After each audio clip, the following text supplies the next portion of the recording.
हिंदू पौराणिक कथाओं में कहानियों की भरमार है कि कैसे एक महिला की सुंदरता समय के साथ बदलती है और परिणाम को पूरी तरह से दूसरी दिशा में बदल देती है।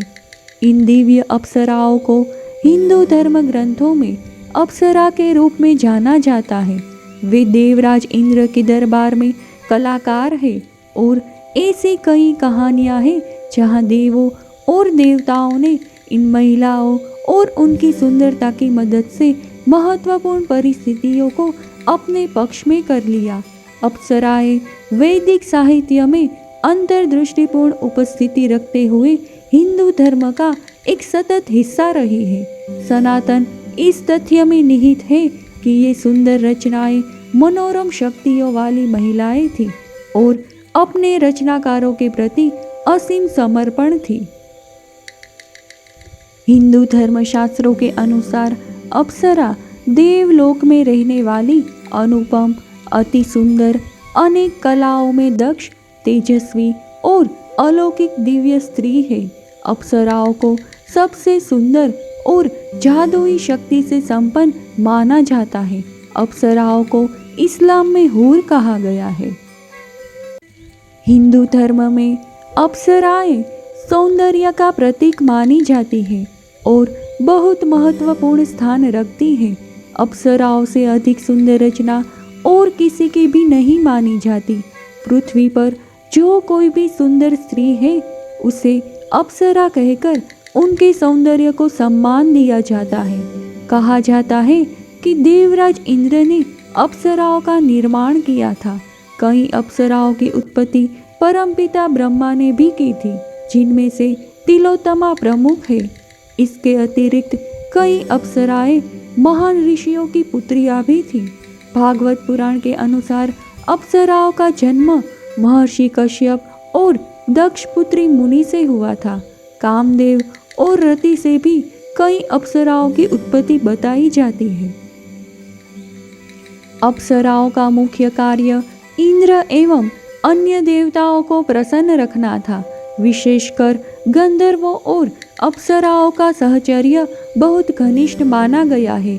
गंधर्वों का संगीत और अप्सराओं का नृत्य स्वर्ग की शान मानी जाती है। अप्सराएं पवित्र और अत्यंत सम्मानीय मानी जाती है। अप्सराओं को देवराज इंद्र महान तपस्वियों की तपस्या भंग करने को भेजते रहते थे। पुराणों में ऐसी कई कथाएं हैं जब किसी तपस्वी से घबराकर कि कहीं वो त्रिदेवों से वरदान में स्वर्ग लोक ही ना मांग ले, उसी डर से देवराज इंद्र ने कई अप्सराओं को पृथ्वी पर उनकी तपस्या भंग करने को भेजा है। अप्सराओं को उपदेवियों की श्रेणी का माना जाता है। वे मनचाहा रूप बदल सकती हैं और वरदान एवं श्राप देने में भी सक्षम मानी जाती है। कई अप्सराओं ने अनेक असुरों और दैत्यों के नाश में भी उल्लेखनीय योगदान दिया है। ऋग्वेद में इन अप्सराओं का उल्लेख जलीय अप्सराओं के रूप में मिलता है। अथर्ववेद अप्सराओं को जल के निवासियों के रूप में प्रस्तुत करता है। यह सितारों, बादलों और बारिश के साथ उनके स्वर्गीय जुड़ाव की चर्चा करता है। शतपथ ब्राह्मण संहिता अक्सर अप्सराओं को खुद को एक प्रकार के समुद्री पक्षी में बदलने के रूप में वर्णित करती है। अप्सराओं को जंगल और गीले के निकट संपर्क में देखा जाता है। अथर्ववेद आगे कहता है कि अप्सराएं पासे के खेल की शौकीन होती है और पासे के खेल में भाग्य लाने का आधार बनाती है। उन्हें मानसिक शून्यता का कारण मानने की भी आशंका है। पुराणों में कुल 1008 अप्सराओं का वर्णन है, जिनमें से 108 प्रमुख अप्सराओं की उत्पत्ति देवराज इंद्र ने की थी। उन 108 अप्सराओं में भी 11 अप्सराओं को प्रमुख माना जाता है। इन 11 अप्सराओं में भी 4 अप्सराओं का सौंदर्य अद्वितीय माना गया है।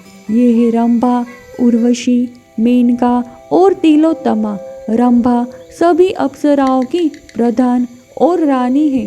कई अप्सराएं ऐसी भी हैं जिन्हें पृथ्वीलोक पर रहने का श्राप मिला था, जैसे बाली की पत्नी तारा, दैत्यराज शंबर की पत्नी माया और हनुमान की माता अंजना। अप्सराएं दो प्रकार की मानी गई है, दैविक और लौकिक। दैविक अप्सराएं ऐसी अप्सराएं हैं जो स्वर्ग में निवास करती हैं। रंभा सहित मुख्य 11 अप्सराओं को दैविक अप्सरा कहा जाता है। लौकिक अप्सराएं ऐसी अप्सराएं हैं जो पृथ्वी पर निवास करती हैं, जैसे तारा, माया, अंजना इत्यादि। इनकी कुल संख्या 34 बताई गई है। अप्सराओं को सौभाग्य का प्रतीक भी माना गया है।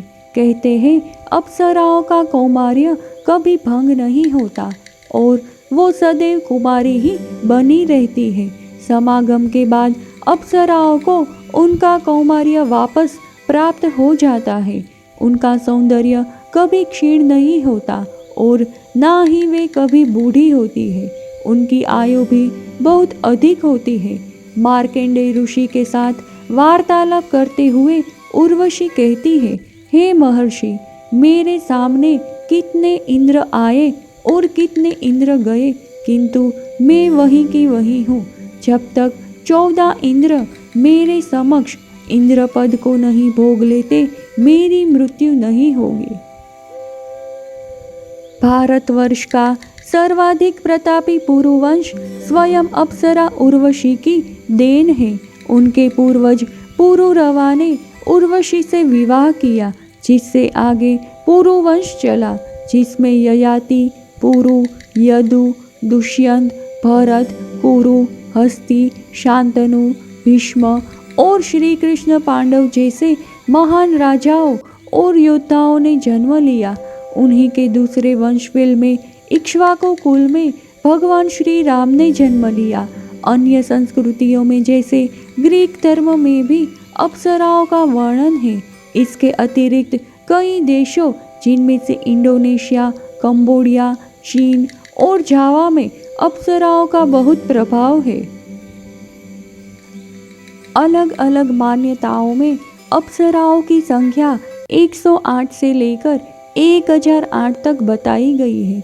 उनके कुछ नाम जैसे कि अंबिका, अलम्बुषा, अनावध्या, अनुजना, अरुणा, असिता, बुद्बुदा, चंद्रज्योत्स्ना, देवी, ध्रुताची, गुणमुख्या, गुणुवरा, हर्षा, इंद्रलक्ष्मी, काम्या, कर्णिका, केशिनी, क्षेमा, लता, लक्ष्मणा, मनोरमा, मारीची, मिश्रास्थला, मृगाक्षी, नाभिदर्शना, पूर्वचिट्टी, पुष्पदेहा, रक्षिता, ऋतुशला, साहजन्या, समीची, सौरभेदी, शारदवती, शुचिका, सोमी, सुवाहु, सुगंधा, सुप्रिया, सूरजा, सुरसा, सुराता, उमलोचा आदि। अप्सरा रंभा समुद्र मंथन के दौरान प्रकट हुई थी। रंभा अपने रूप और सौंदर्य के लिए तीनों लोकों में प्रसिद्ध थी। कहा जाता है कि देवराज इंद्र ने देवताओं से रंभा को अपनी राजसभा के लिए प्राप्त कर लिया था।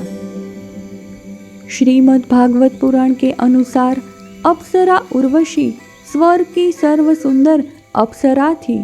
माना जाता है कि नारायण की जंघा से उर्वशी की उत्पत्ति हुई है, लेकिन पद्म पुराण के अनुसार कामदेव के उरु से इसका जन्म हुआ था।